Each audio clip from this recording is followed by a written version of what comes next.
Hey guys, स्वागत है आपका मेरे यूट्यूब चैनल ट्यूटर भैया पे। तो अगर आप चाहते हैं कि मेरे को आप इंस्टाग्राम पे भी फॉलो करें तो आप ये आईडी डाल सकते हैं और मेरे को फॉलो कर सकते हैं, क्योंकि मैं वहाँ पे भी अपडेट्स देता रहता हूँ अबाउट न्यू वीडियोस। तो यार स्टार्ट करते हैं। तो यार आज हम बात करेंगे टाइप्स ऑफ ट्यूबरक्लोसिस के बारे में, ठीक है। तो यार इसके जो मेजर डिफरेंसेस हैं वो आप देख पाओगे पेज नंबर 98 पे, जो कि मैंने हर्ष मोहन्स का रेफरल दिया है आप लोगों को। उसमें से आप एक बार ज़रूर देख लो, डिफरेंसेस आप बहुत क्लियर हो जाओगे। इस वीडियो में हम पूरा बात करेंगे, लेकिन डिफरेंसेस आपको रीड एक बार कर लेना चाहिए एज पर मी। तो देखते हैं। Depending upon type of tissue responses and age, दो टाइप के हैं, ठीक है। क्या क्या? Primary tuberculosis and secondary tuberculosis. Infection of an individual who has previously been not infected, याद रखना, जो कि पहले इन्फेक्टेड नहीं हुआ है। Infection of an individual who has previously infected, also known as post primarily या फिर री इन्फेक्शन और क्रॉनिक ट्यूबरक्लोसिस। यहाँ पे हम प्राइमरी ट्यूबरक्लोसिस को क्या कह रहे हैं? Also known as con complex childhood tuberculosis. Now primary tuberculosis इसमें देखते हैं। तो हम यार इसमें एक चीज़ जो है वो बहुत इंपॉर्टेंट है कि गॉन कॉम्प्लेक्स इन लंग क्या क्या कंसिस्ट करता है। तो सबसे पहला इसमें होता है आपका पल्मोनरी कंपोनेंट, ठीक है। सेकंड होता है लिम्फेटिक वेसल कंपोनेंट और थर्ड होता है लिम्फ नोड कंपोनेंट। तो सबसे पहले देखते हैं पल्मोनरी कंपोनेंट में क्या आता है। Lesson in lung is primary focus organ focus, ठीक है। It is located at upper part of lower lobe and lower part of the upper lobe. तो आपको समझ में आ गया पल्मोनरी कंपोनेंट क्या है, ठीक है।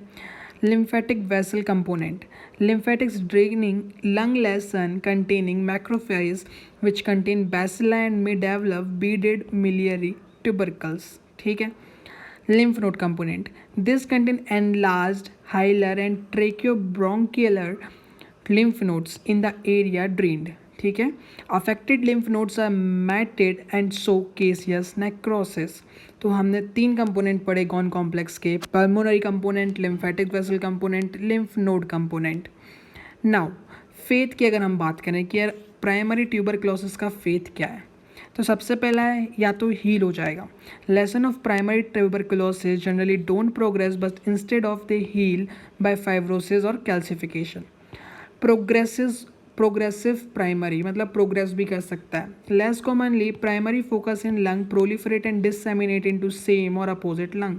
हो सकता है सेम लंग में ही प्रोलिफरेट कर दे, या हो सकता है प्रोलिफरेट करके जो बाजू वाली लंग है उसमें भी चला जाए। Miliary spread, entry of bacilli into circulation through erosion in blood vessels and spread to other tissue and organ। हो सकता है कि ये इरोड करके दूसरे टिश्यू या ऑर्गन में चले जाए with the help of the vessels. reactivation primary, in condition with lower resistance and increased hypersensitivity the healed lesion after remaining dormant reactivates and causes progressive secondary tuberculosis। मतलब कि ये बाद में जाके रिएक्टिवेट हो जाए और सेकेंडरी ट्यूबरक्लोसिस कॉज कर दे। तो यार इतनी बातें थी हमारी प्राइमरी ट्यूबरक्लोसिस के बारे में। नेक्स्ट अगर हम बात करें सेकेंडरी ट्यूबरक्लोसिस के बारे में, ठीक है। तो सेकेंडरी ट्यूबरक्लोसिस में क्या हो रहा है? ये दो वेज से होगा। सबसे पहला एंडोजीनस सोर्स या एक्सोजीनस सोर्स। एंडोजीनस सोर्स का मतलब क्या है? Reactivation of the dormant complex अगर हो रहा है तो उसको हम बोलते हैं कि एंडोजीनस सोर्स था सेकेंडरी ट्यूबरक्लोसिस का। लेकिन अगर fresh dose of reinfection by tubercle bacilli है, अगर फ्रेश डोज मिला है किसी आदमी को, उससे री इन्फेक्शन हुआ है, उसको बोलते हैं हम exogenous source. Second tuberculosis most common in the lungs. कुछ और ऑर्गन्स हैं जैसे कि pharynx, tonsil, small intestine, skin etcetera. Now secondary pulmonary tuberculosis, इसके अंदर देखते हैं। इट में follow shortly after the primary tuberculosis. हो सकता है कि भाई डोरमेंट जो हुआ था वो बहुत जल्दी रिएक्टिवेट हो गया। More commonly it appears after many years after the initial infection. Generally बहुत सालों बाद ही देखने को मिलता है। It usually appears when host immunity is weakened. In 90 to 95% due to reactivation of the dormant bacteria, endogenous वाली जो हमने बात करी थी, तो उनमें जो है 90 से 95% केसेस में क्या होता है कि जब वीक हो जाती है इम्यूनिटी तो डोरमेंट जो था वो एक्टिवेट हो जाता है। तो 90 से 95% केसेस में तो हमने देख लिया। बाकी के 5% केसेस में एक्सोजीनस इन्फेक्शन होता है। Secondary pulmonary tuberculosis classically involve the apex of the upper lobe of one or both the lungs because these are strict aerobes and apex so high O2 level. तो ये बात हमने पहले भी करी थी कि यार क्यों वो अपेक्स में जाते हैं, क्योंकि इसे वहाँ पे सबसे ज़्यादा ऑक्सीजन होती है. फिर हम देखते हैं यार एंडोजीनस क्या हो रहा है. तो यार ये हमारा गॉन फोकस है, यहाँ से देखिए यहाँ से फैल गया, तो इसको हमने बोला अपाइकल कंसोलिडेशन हो रहा है. अपाइकल लेसन में क्या होता है, the initial lesson is usually a small focus of consolidation less than 2 centimetre in diameter with in 1 to 2 centimetre of the apical pleura. ठीक है, तो यहाँ क्या हो रहा है कि अंदर से ही डोरमेंट जो हो गया था वो ही आपका कॉज कर रहा है, बट एक्सोजीनस में बाहर से आया and then it form the lesson. Next अगर हम बात करें फेट के बारे में, यार फेट क्या है हमारा सेकेंडरी पल्मोनरी ट्यूबरक्लोसिस का. जैसे हमने उसमें बात करी थी कि डोरमेंट से री इन्फेक्शन भी हो सकता है, या फिर आपका डोरमेंट ही हो गया है, या मेलरी फॉर्मेशन हो रहा है, क्या हो रहा था. प्राइमरी में बात करी थी, वैसे ही हम सेकेंडरी में भी बात करेंगे. सब एपिकल ट्यूबरक्लोसिस लेसन्स में डेवलप फॉलोइंग आउटकम्स. ए, या तो ये हील हो जाएगा भाई with fibrous scarring and calcification. Second, lesion में come together form large area of tuberculosis pneumonia and produce progressive secondary pulmonary tuberculosis with following extra pulmonary involvements. मतलब हो सकता है कि भाई ये टुगेदर होकर एक लार्ज एरिया बना दे ट्यूबरक्लोसिस निमोनिया का, और पल्मोनरी को तो ले ही लें लेकिन साथ में कुछ एक्स्ट्रा पल्मोनरी इन्वॉल्वमेंट्स भी दिखाएं, जैसे कि फाइब्रोकेसियस ट्यूबरक्लोसिस पहला. सेकंड है हमारा क्या, ट्यूबरक्लोसिस केसियस निमोनिया. तीसरा मिलियरी ट्यूबरक्लोसिस. एंड चौथा है हमारा प्लूरेसी एंड ट्यूबरक्लस एम्फीमा. तो पहला वाला देखते हैं सबसे. तो इसके अंदर क्या हो रहा है हमारा फाइब्रोकेसियस ट्यूबरक्लोसिस के अंदर, यहाँ पे peripheral area of tuberculous pneumonia undergo peripheral healing and massive central caseous and necrosis. ठीक है, पेरिपेरल जो एरिया है ट्यूबरक्लोस निमोनिया का वो तो पेरिपेरल हीलिंग में जा रहा है, पर मैसिव सेंट्रल केसिएशन भी हो रहा है, नेक्रोसिस केसिएटिंग नेक्रोसिस भी हो रही है, जो कि break into a bronchus from the cavity. ठीक है. Second, remain a soft caseous lesion with drainage into bronchus bronchiole to produce non-cavitary lesion. ठीक है, दो चीज़ें ये कर सकता है. Cavity provides enough oxygen, a very good environment for proliferation to bacillus. ठीक है. Cavity may communicate with bronchial tree and become source of spread of infection also known as open tuberculosis. तो क्या होता है कि कैविटी जो है वो कम्युनिकेट कर सकती है ब्रोंकियल ट्री के साथ, जबकि हमने पहले में बात करी थी कि break into a bronchus from the cavity. This may implant to tuberculous lesion to mucosal lining of air passes producing endobronchial and endotracheal tuberculosis. तो अगर ब्रोंकियल टी में चला जाता है तो वहाँ जाके कॉज कर सकता है एंडोब्रोंकियल या एंडोट्रैकियल ट्यूबरक्लोसिस. कैविटरी सेकेंडरी ट्यूबरक्लोसिस में डेवलप फॉलोइंग कॉम्प्लिकेशंस. ये फॉलोइंग कॉम्प्लिकेशन हो सकते हैं. First, aneurysm, weakening of the artery. Second है हमारा extension into the pleura causing bronchial pleura fistula. Third, tuberculosis emphysema because of deposition of caseous material on pleural surface. Thickened pleura, pleurisy. तो ये चार चीज़ें हो सकती हैं, चार complications हो सकते हैं. ठीक है, कैविटरी सेकेंडरी ट्यूबरक्लोसिस से. अगर हम इसकी बात करें ग्रॉसली, कैविटी जो है स्पेरिकल होती है with thick fibrous wall lined by yellow caseous necrotic material. ठीक है. ओवरलाइंग प्लूरा में भी थिकन, क्योंकि ये ओवरलाइंग में हम जो बात कर चुके थे यहाँ पे कि थिकन प्लूरा प्लूरेसी भी कॉज करता है.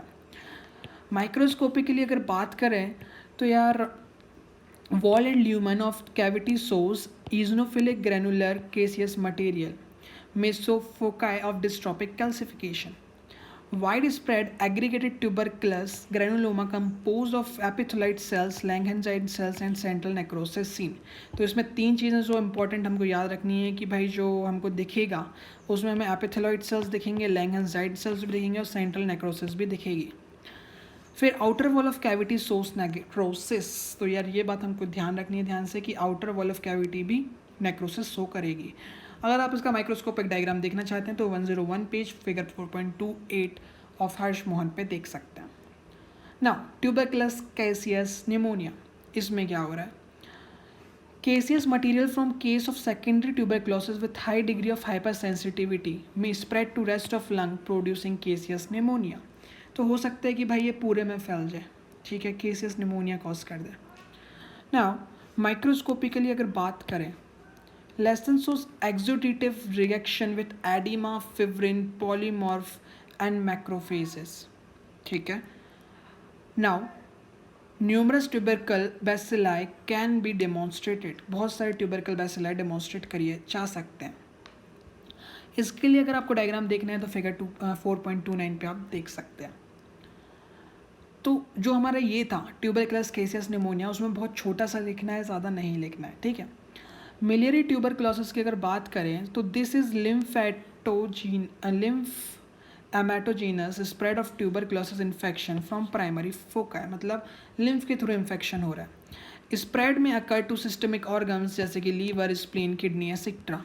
Spread is by entry of injection into pulmonary vein, entry of infection into the pulmonary vein or pulmonary artery restricting development of lesion into the lungs.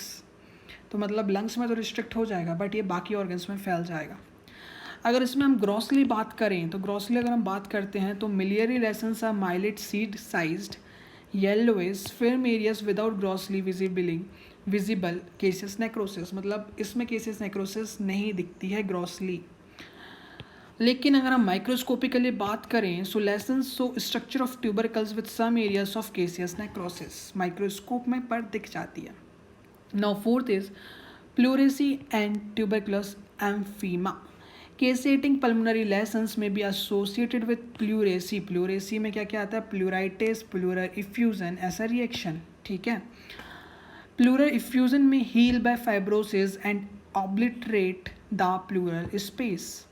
Occasionally, pleural cavity may contain caseous material and develop into tuberculous emphysema. तो यार ये हमारा था 4 faith किसका? Secondary tuberculosis का. अब बात करते हैं क्लिनिकल फीचर्स एंड डायग्नोसिस के बारे में.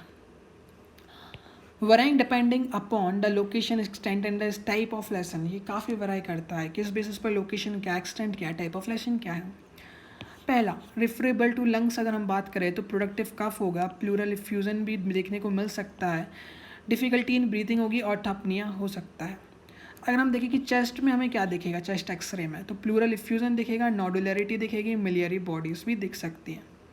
सिस्टमिक फीचर्स की अगर हम बात करें तो fever, night sweats, fatigue, loss of weight and appetite. Long standing and untreated cases of tuberculosis may develop into systemic secondary amyloidosis. Systemic secondary amyloidosis.